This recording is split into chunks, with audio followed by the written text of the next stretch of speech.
Okay, well, it's exciting for all of us to be together because I think the last time we were all together, we were all wrapping up Don't Tell Larry at Juniper Post. We were Yeah, doing the our dub. final mix, and we were all together, as filmmakers, Greg and I, working on this movie forever.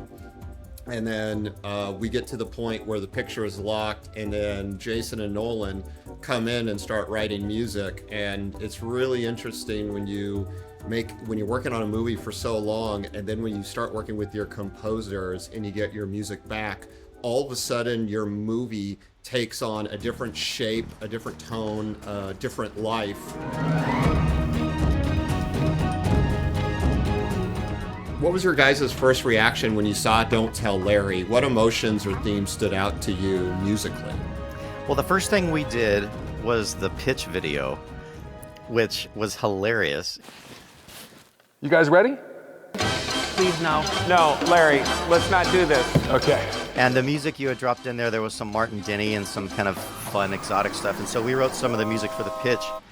I think that sort of stuck, sort of that kind of quasi-exotic, which can be very comical. Mid-century. It's not like that stuck in the film. We didn't really end up going with a mid-century vibe, but sort of this exotic sounding vibe definitely stuck in a lot of the percussion and various vocal things that you might hear in Martin Denny or something, but it wasn't really that style, but that's kind of the road that we ended up going down in a way where like a lot of these percussive grooves and things with this exotic flavor and these kind of funny sounding vocal samples and things to give it a sense of fun, but also a sense of anxiety. It's very anxiety inducing, not only the footage, but then when you add that kind of music to it, it's like, it's I remember fun, but something's not right. I remember thinking how hilarious the movie was, even with what temp score or even no score at all that you had. It was just such a great ride.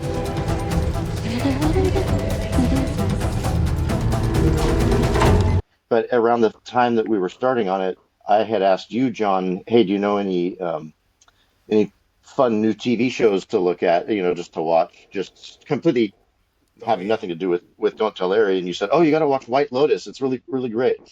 And so I watched it, and both Nolan and I both watched it. We're like, some of this vibe could actually work really well for Larry, where it's like this kind of Hawaiian percussion and these weird vocals and things, kind of like the Exotica stuff that Nolan was talking about that we had already done for the.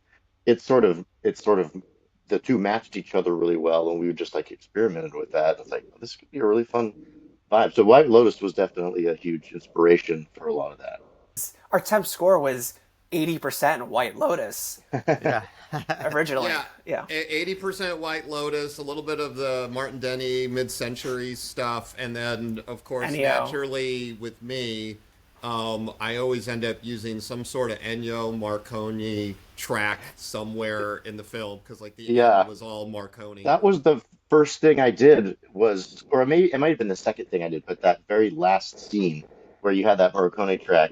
And the And whistling. I did that thing with the whistling, and then that ended up becoming one of the main themes throughout the film. And then the next, I think the very first thing I did was uh, when she's sneaking into uh, Larry's house, and it's like horror. It's a horror scene, and so the very first thing I did was, this, treating it like a serious horror movie with the music, even though it's funny, just taking it, treating it as if it's completely serious and scary and everything.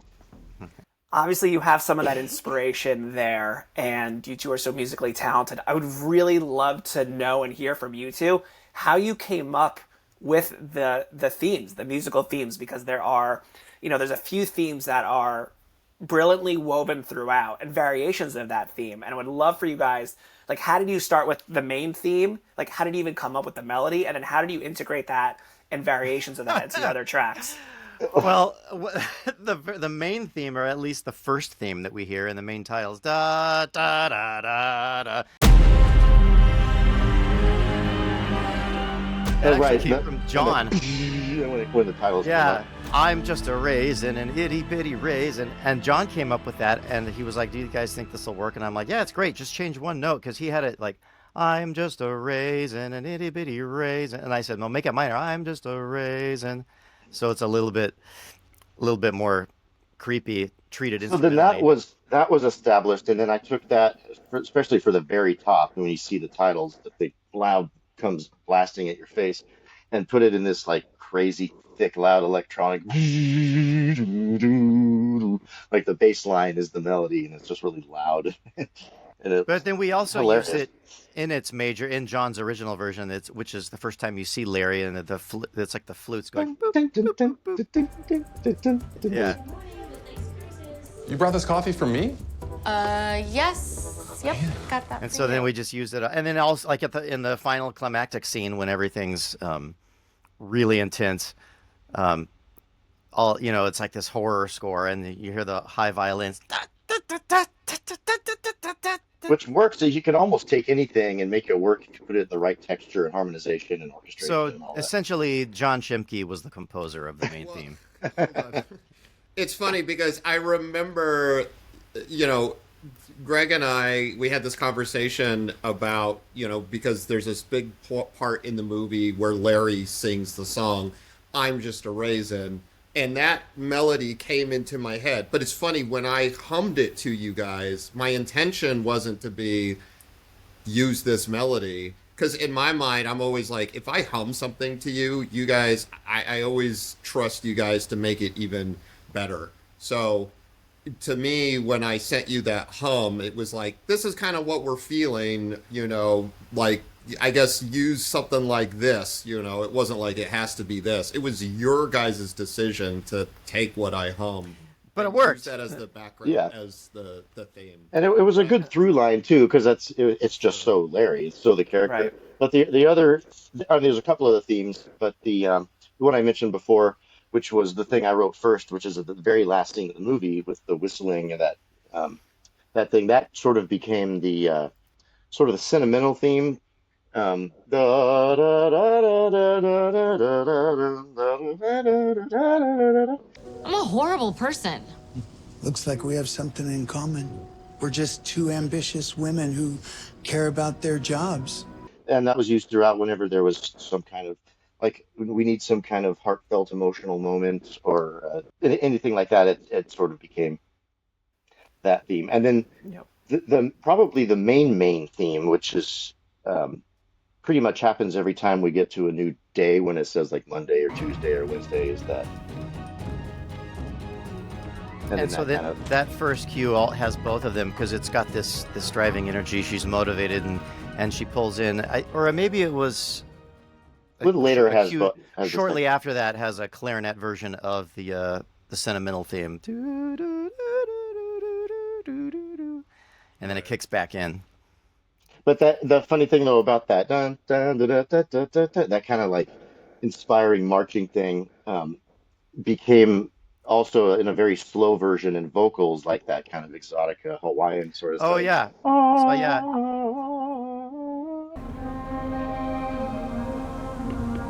What?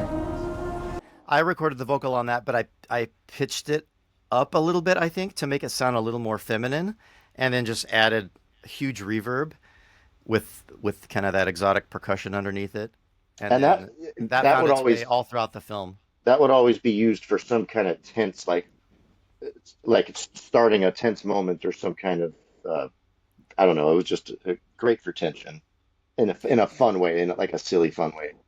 So I recorded several notes, just ba ba ba, just different notes, and then I would drop them into where you could play them because it wouldn't sound the same to go in and record somebody going ba ba ba ba ba ba. It wouldn't sound the same. So I actually was able to play them, so I could play any note I want or several notes at a time on the keyboard, just very short notes, and it creates a sound that's funny, but it's organic because you're hearing a human voice, but it's also very mechanical, and so the two of those kind of trying to work together makes it like something ain't right. And so, Yeah, and it's this so awkward tension. Which is the Yeah. all of Don't Tell Larry, something ain't right. And the temp, you had some Danny Elfman stuff in there from Edward Scissorhands, and which has this great. It's like a dark, sort of emotional, but has this charm to it, and it's like mysterious. But but and it's like on its own, it has this serious charm to it. But when you put it against the scenes that we put it against, and one of them too later when they're potato salad scene when they're sitting around the table and it's so tense, and you put that in there, it just makes it so tense but so funny because it's like playing against it because the emotion. Patrick, that shirt looks great on you. Thanks. We can't have you topless around Nana. Her heart would explode. You treat it earnestly, like you play to Yeah. the emotions of what the characters are feeling earnestly and honestly, but what's happening is just so ridiculous But that makes it that even funnier it makes it because so it's so entertaining. sarcastic. It's so it's so cynical and sarcastic. For you, the process or how you approach composing music for a film is you want to keep it simple to these themes. If you have a good basis of themes, like, okay, we've got 5 sort of main themes or motifs or whatever it is to draw from, and it's like, okay, what theme is the most appropriate for this scene? And it can go in a million different directions. It's like, oh, this scene is Larry, and you'll use the raisin theme, but it's not a little sing-songy thing. It's like a crazy action horror. He's trying to kill somebody or whatever. And so then okay, let's write a horror score, but let's incorporate this theme and motif into it. And you can, if you know what you're doing, you can pretty much do that with any theme, make it work in any, you just modify it and the way you texturize it. And that's what's really fun is because the initial themes are written for a certain style and a certain emotion. Like the main theme, it's fun and upbeat and energetic and motivated. But then it's fun to find places where you treat it completely different. It's the same theme, but it's treated in a completely different emotion and a different texture than how it was created. So it gives you a ton of possibilities and a huge menu of different recipes for these moments. And that also partly what helps create tension is when you take a theme or a melody in a way that's you treat it in a way that was completely different than, as Nolan said, how it was intended in its inception. And you hear that a lot in John Williams, like in Star Wars, for example, in some of the prequels. There's scenes where Yoda is lightsaber fights and it's really tense and it's like action and a really stressful situation, but you hear a version of Yoda's theme, which is this beautiful lyrical melody, but it's put in there in a way that's drawing attention to Yoda as a character, but it's treated completely different than how it's the theme itself is intended to be. Right. And there's also moments where there's a theme that happens a couple of times, but it's really on its own. It's really its own thing and doesn't show up other places in different variations. Yeah. Like Detective Hammer. Franklin Heights, 2008. A love triangle gone wrong. She's got this little kind of jazzy film noir jazzy moment when she every time she starts talking. Falcon. Yeah, exactly. But then that gives it kind of a humor. It gives it a specific. It gives those moments its own specific. Well, it's kind of a throwback to those old film noir things, which take themselves very, very seriously. And the scene is so funny what they're talking about, but you hear that it takes you back to that. But that's what makes it funnier because it's so serious, but it's so silly at the same time. I think you said this before, where it's like you want to match the emotion of the character. So yes, what they're talking about is the most goofy, ridiculous case, but to Kim Hammer, that is so important to her. That had such an impact on her, and it also, what she's saying, has such an impact that on Susan. So I just love that the way that you kind of just embrace that emotion in the music. And then as a result, it's just really funny to the audience because every time it comes up, the second cue, like the second time it comes up, and people now heard it the first time, the cue itself begins before she even starts talking, and it gets and to people laugh. know. And it gets Okay, to laugh. here we go. They know, right, exactly. Which is I love that. But that's why if you treat it earnestly, then you understand what the characters are feeling. And the humor doesn't come from the music. You don't have to tell people, oh, this is funny, and so we're going to have cartoon music. It doesn't work if you play the comedy all the time. Yeah, and so the material itself, just the ridiculousness of the scenario is what comes through, and it's enhanced by being told what the characters are feeling. And that's why that works. Yeah. What was the big challenge when you were writing the music for Don't Tell Larry? Challenge. I don't know. It was I It mean, was a pretty there's a fun lot of process. yeah, there's a lot of music. I mean, there's a lot to get through, but it was working with you guys was great. So it didn't really feel like work, you Well, know? I think one always a challenge on a film is if anything gets re-edited and you have to reconform things, and you got to go back in and fix timings and stuff. Sometimes that can be a challenge, but this one there was a little bit of that, There but was some of it that, like wasn't it that wasn't first thing bad. that I did when that like first horror scene when Patty's sneaking into Susan sneaking into Larry's house. That was the first thing I did, and then that went through some heavy edits later, but it wasn't that big of a deal. Just go in and reconform it. I mean, we're used to that. Mhm. But I think well, one of the things can always be just the breaking in process. Like we did several versions of the first main theme. At first, it was too small, too it wasn't quite big enough, and then it finally got to a point where it was the right balance of energy, and so just kind of kicking off and finding the tone can always be a challenge because it's a blank slate to start with, and it's like yeah, nothing's scarier to a painter than a blank canvas or a writer than that blinking cursor on a white screen. So it's a little bit of that at the beginning, but then once we settled in after a week or two, we were just yeah. Once we all off to the knew races and just laughing our butts off the whole and we were time, you all know. happy with a vibe, yeah, we just kind of took off. Every new scene, it was like we're both laughing, just working on anything we're doing. Was there a scene? I know you talked about when she's sneaking around Larry's house where there was some changes, but was there like a specific scene from the movie where you guys were like, "Oh, this one is taking a little bit longer to really figure out what you guys wanted to do or tonally?" I think the whole final push, the final climactic fight between Susan and Larry, and then where Patrick comes to the rescue. That one just had a lot of moving parts, and that probably took the longest to work out because it not only had all of the different styles throughout, but it was new variations of all the themes as well as a big, big symphonic battle, Yeah, that so whole to speak. scene is one big long thing, but with a bunch of different beats to it, a bunch of different key things that are happening, but it's one big long thing. So you have to sort of treat it And it's late in the movie too, symphonically. so you need to build. It's like you don't.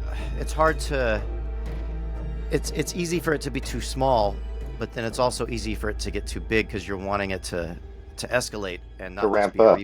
a repeat. Yeah, it's got to ramp up, so you don't want to repeat the energy that you've had the whole time. It's got to get bigger and bigger, but it's you got to be careful because you can go over the top. And in this case, I think it was okay to be a little over the top because of just how The, funny it is. She grabbed my penis. But the next morning at family photos, she didn't remember a thing. That's fortunate. for the most part, that whole ending, if you weren't to see the movie, if you'd never heard of or seen the movie and just listened to the soundtrack there, you would think it was the most intense thriller, dramatic, emotional horror kind of thing. And then, but when It's you for the watch it, characters. yeah, It is for yeah, the characters. It That's why you got absolutely to is treat for the it characters. earnestly. Exactly. But you would think you were listening to the soundtrack to a serious movie. Not that your movie isn't serious, but you know what I mean, serious in tone. Right. Yeah. How many comedic movies have a track like that in it? You know, it's interesting that for you guys, the most challenging was that end fight sequence for just for editorial. Cutting that scene was the most challenging as well. I remember when we were putting the movie together, there was always just like a rough assembly of that fight sequence, and you know, we were just fixing everything around the fight sequence because it was so daunting. It was like, oh, Didn't want to face it. I don't even want to think about this fight sequence. And then I remember finally it took me a whole week, nonstop, all day, 6 days of just really figuring out. And it's interesting Wow. because the music was, you said, all the beats, and visually too. And as the movie, there is a lot of, you know, Greg and I grueled over the writing process for the setups, the builds, and the payoffs. And in this damn sequence, there's just so many payoffs. There's so many, and then little tricky builds for what's happening later at the end. And it Were just keeps going. yeah, Just but one after the other. It's it was so fun. I think between Greg and I really trying to make it work in the edit, and then your guys' music just completed this thing where now when I watch the movie, and I don't want to speak for Greg, but I'm sure, Greg, when you watch the movie, you probably forget when we're watching, you're just watching the movie. You forgot like how challenging it was just to make that work. It was challenging to make it work shooting it. We only had one night and too much going on. Wow, really? Yeah, we shot that in, Greg, am I lying if I So say no. So this is what I'm going to say too, because this all relates. There was, production wise, in addition to editing and in addition to scoring, it was the most challenging to do production wise. Yeah. And we had a whole dedicated night for this scene. John and I were fighting together. We were pushing for our production to give it more than one night, and that's what we were given. And then ultimately, it came down to the last night of shooting where, in a rarity in filmmaking, especially in indie filmmaking, we actually were ahead of schedule that night. And we said, you know what? There's a few other small scenes we could do as a part of a montage, which ultimately didn't even need to be filmed, and they weren't filmed. Or we can try to go back to that scene and get the additional coverage because, like you were saying, there are so many moving parts of that scene. There was so much specific coverage John and I wanted to get. So, John, the concern you were talking about, which is very true, we both had it, was actually more on the production side when we're like, oh, we really wanted Patrick from this angle. We didn't get like our close-ups of Susan, but from this section of the scene. And ultimately we were worried, did we have all the pieces? But then when we started putting it together, and there was a lot of massaging and there's a lot of cuts, as long as the scene was even longer initially too, up top. And then it's like, it really all came together. It started to come together in the edit because John did a fantastic job, but it felt so right when your score played underneath it for the first time.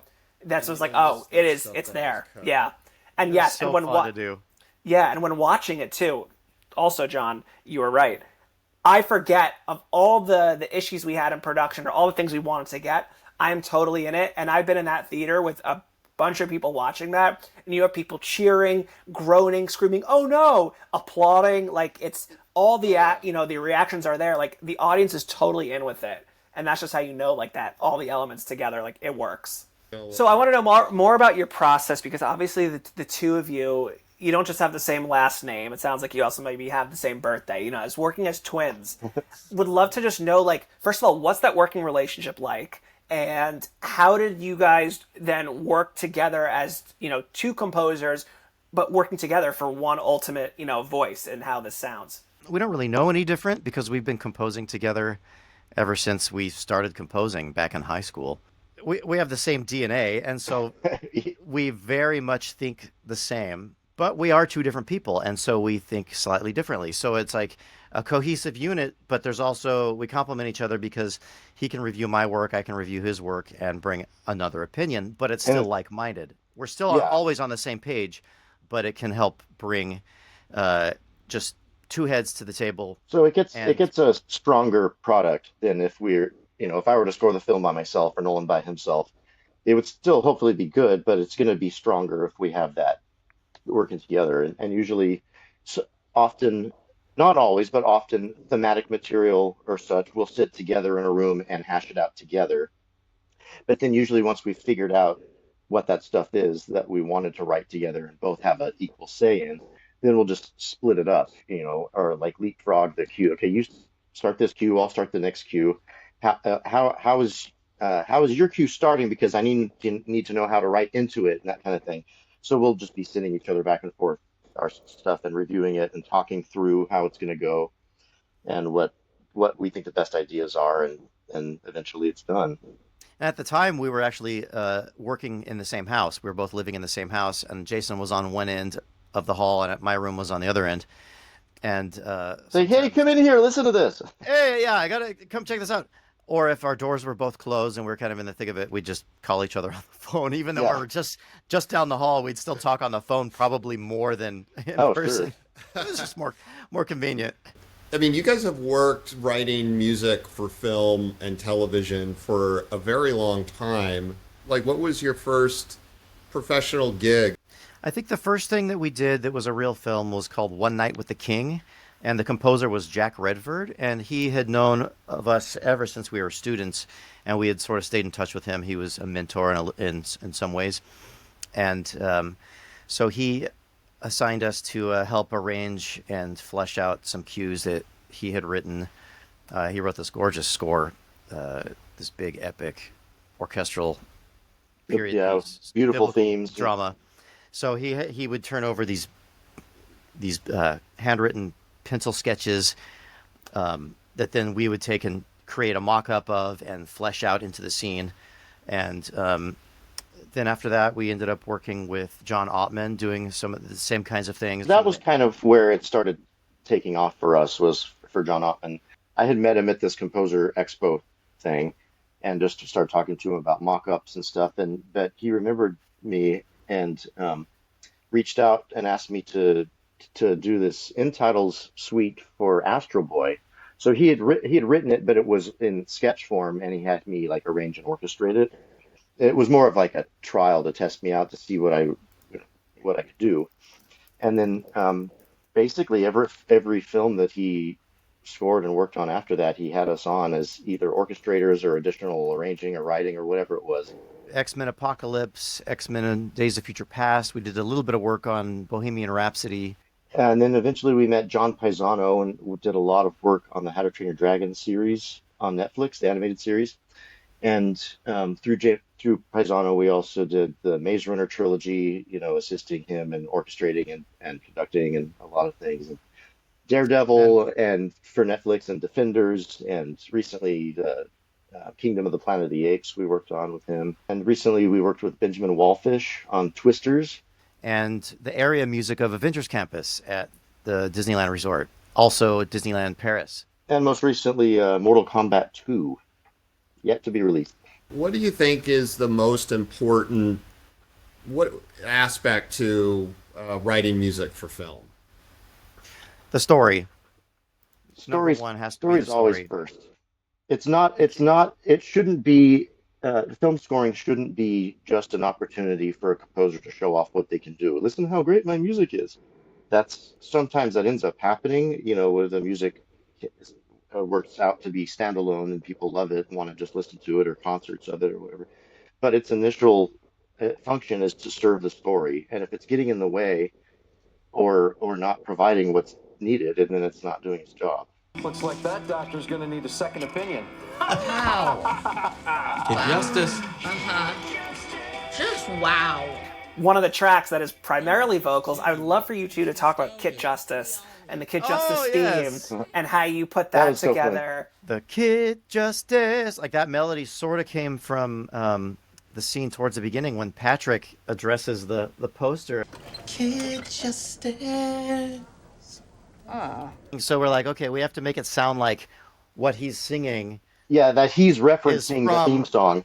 That he's referencing the theme song. So we sort of try to make it fit so that it was believable that that's what he was singing. Remember, Greg, when we were shooting, Kenneth was like, how am I supposed to sing this, like, Kid Justice thing? And we were just like, I don't know, like, Kid Justice! It's, Yeah. in my mind, that's like every old TV commercial or cartoon was just that. Bum, bum, bum, whatever that is. So I'm like, just try to do that. Kid Justice! Kid Justice! We sort of sketched out the thing together. Nolan did most of the programming on that one, but finding a bunch of 80s synth sounds and things.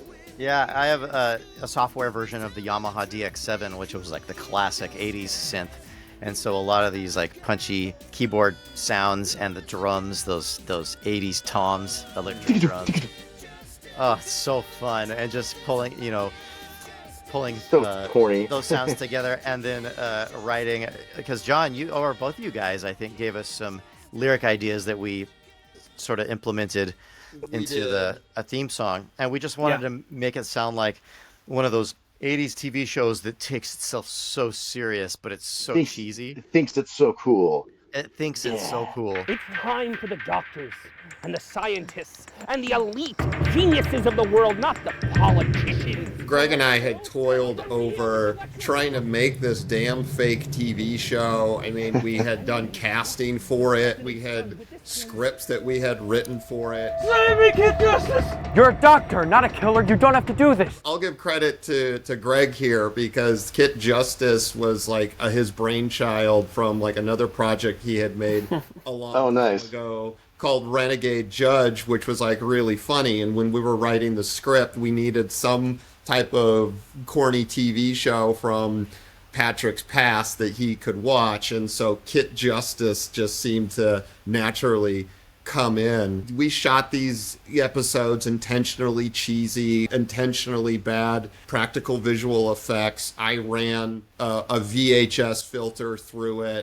We both knew what the missing link was, is, man, if we just had this really cool cheesy theme song that sounded authentic, you know, it's gonna sell everything. That's one of the most fun things, just to step back and look at what you're doing, to see a tiny seed, what it turns into by the end. It's like, oh, all this stuff came from just this tiny little idea. It's really fun. But it's all inspired too by what you brought to us, you know. It's all inspired by what you guys had delivered, and so it just grows from there. It sparks an idea, and then it just so easily grows. Yeah. I'm so pleased with the music to Don't Tell Larry. I think you guys did a fabulous job. I love collaborating with you guys. Looking forward to collaborating again. And I really encourage people, you know, if you're interested and if you've seen the movie, you know, the soundtrack is going to be available streaming. So these guys made a special soundtrack album for you to enjoy. So there's going to be even more Easter eggs in there. So be sure to check it out. Thank you guys so much for your time. Such a pleasure chatting with you. Absolutely. This is fun.